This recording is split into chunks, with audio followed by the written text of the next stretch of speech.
হরে কৃষ্ণ, রাধে রাধে। নমস্কার বন্ধুরা, আমার চ্যানেলের নতুন আরেকটি ভিডিও দেখার জন্য আপনাদের সকলকে অনেক অনেক স্বাগত।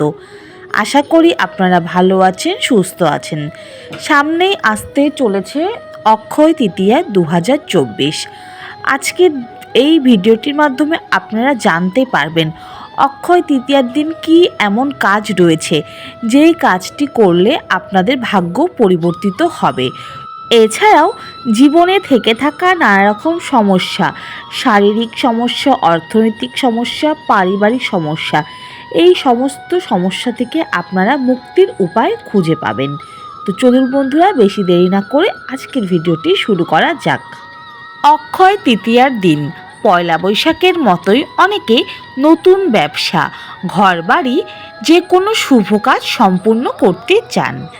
এই দিনে যদি মা লক্ষ্মী বা গণেশ ঠাকুরকে সন্তুষ্ট করা যায়, তাহলে তাদের কৃপা সারা বছর লাভ করা যায়।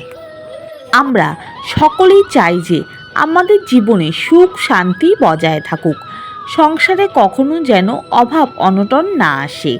জীবনে টাকা পয়সা ও সংসারের সুখ সমৃদ্ধি বৃদ্ধির জন্য করুন এই সহজ কয়েকটি উপায়। এই দিনটি খুবই গুরুত্বপূর্ণ, তাই অক্ষয় তৃতীয়ার দিন এই সহজ কাজগুলি করে বাড়িতে সুখ সমৃদ্ধি অক্ষয় করুন। তো বন্ধুরা, এখন আপনারা সেই উপায়গুলি জেনে নিন। মা লক্ষ্মী দেবীর কৃপা পেতে হলে অক্ষয় তৃতীয়ার দিন রূপো দিয়ে তৈরি একটি কচ্ছপের মূর্তি বাড়িতে কিনে আনুন এবং সেই কচ্ছপের মূর্তিটি ঘরের মা লক্ষ্মীর আসনে বসিয়ে পুজো করুন। এছাড়া কচ্ছপের মূর্তির আংটিটিও পরা যেতে পারে। এই আংটিটি তর্জনী বা মধ্যমায় দুধ ও গঙ্গা জলে ধুয়ে শোধন করে পরতে হবে। অক্ষয় তৃতীয়ার দিন 3 ধাতুর আংটি যেমন সোনা, রূপো ও তামা, এই ধরনের আংটি ধারণ করা খুব শুভ হয়। অক্ষয় তৃতীয়ার দিন বাড়িতে সোনা বা রূপোর কিছু কিনে আনুন। সেই জিনিসটি ঠাকুরের আসনে রেখে পুজো করিয়ে নিন, দেখবেন ভাগ্য সহায় থাকবে সারা বছর। অক্ষয় তৃতীয়ার দিন ভোরবেলা অর্থাৎ সূর্যোদয়ের সময় স্নান করে সূর্যদেবের আরাধনা করতে হবে এবং সাধ্য মতো দান করুন। শাস্ত্রমতে এই দিন গরিব দুঃখীকে দান করলে তার সুখ সমৃদ্ধি অক্ষয় হয়। অক্ষয় তৃতীয়ার দিন একটি জলপূর্ণ তামার ঘট কোনো মন্দিরে বা ব্রাহ্মণকে দান করলে বাড়িতে আয় বৃদ্ধি হবে। এছাড়াও অক্ষয় তৃতীয়ার দিন বাড়িতে যদি শ্রীকৃষ্ণের ছবি বা মূর্তি থাকে, তাহলে তার পায়ে চন্দনের ফোঁটা দিন এবং তার পায়ের কাছে একটি ছোট্ট চন্দন কাঠ রাখুন।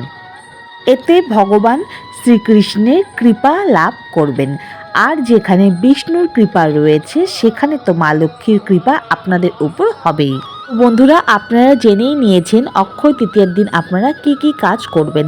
এখন আমি আপনাদের সাথে কিছু বাস্তু টিপস শেয়ার করব।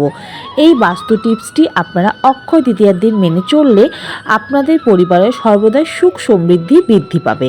তো চলুন বন্ধুরা, এই বাস্তু টিপসগুলি জেনে নিন। অক্ষয় তৃতীয়ার দিন আপনি বাড়িতে বা দোকানে অর্থ রাখার জন্য উত্তর বা পূর্ব দিশাকে বেছে নিন। বাস্তুশাস্ত্র মতে এই দিশায় অর্থ রাখলে আর্থিক উন্নতির কোনো বাধা আসবে না। অক্ষয় তৃতীয়ার দিন আপনি বাড়িতে বা কর্মক্ষেত্রটি ভালো করে দেখে নেবেন যাতে কোনো মাকড়সার জাল না থাকে। বাস্তুমতে মাকড়সার জাল অর্থ আসার রাস্তায় বাধার সৃষ্টি করে, তাই পরিষ্কার করে নেবেন। অক্ষয় তৃতীয়ার দিনটি বাড়িতে একটু পরিবর্তন নিয়ে আসুন। এই দিনটি আপনি উত্তর দিকে আয়না লাগান। এই দিশায় দর্পণ লাগালে ইতিবাচকতার সঞ্চার হবে, যার ফলে আয় ও ধন বৃদ্ধি পাবে। যদি আপনার বাড়িতে কোনো জলের কল খারাপ হয়ে সেখান থেকে অনবরত জল পড়তে থাকে, তবে তা ঠিক করিয়ে নিন।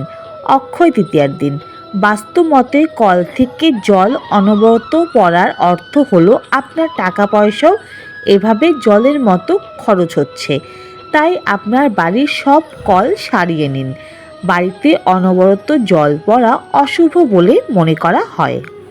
তো বন্ধুরা, আজকের ভিডিওটি এখানে শেষ করলাম। আশা করি ভিডিওটি আপনাদের ভালো লেগেছে।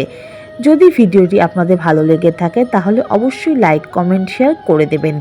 আর চ্যানেলে যদি নতুন হয়ে থাকেন আর চ্যানেলটি যদি এখনও সাবস্ক্রাইব করেননি তাহলে অবশ্যই চ্যানেলটিকে সাবস্ক্রাইব করে আমাদের পাশে থাকবেন। অন্য কোনো আরেকটি ভিডিওতে আপনাদের সাথে খুব তাড়াতাড়ি আবার দেখা হবে। সবাই খুব ভালো থাকবেন। হরে কৃষ্ণ, রাধে রাধে।